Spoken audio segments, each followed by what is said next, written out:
be honest, it was absolutely faultless.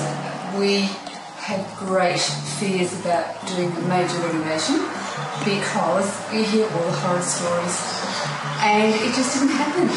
And I seriously don't believe that anybody other than Andrew actually could have done what we wanted to do, because the end result belies what happened to it. And it really looks fabulous. And we did it.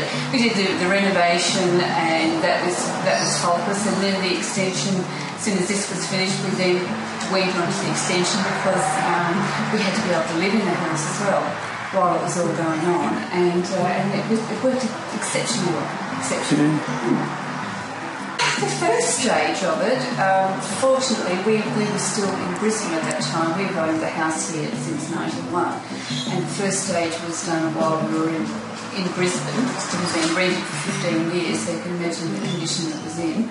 And so what we then did was we started to strip out, and each weekend we would come up and have a coronary and we would see what had happened to it.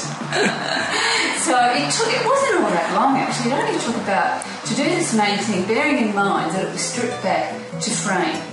And there was no walls, there was nothing here, it was just absolute frame. And then they had to do repair jobs up in the ceiling because this was built during the war or just after the war. And so in total it took probably about, maybe 3 months, 3.5 months absolutely maximum, coordinating everybody to come in.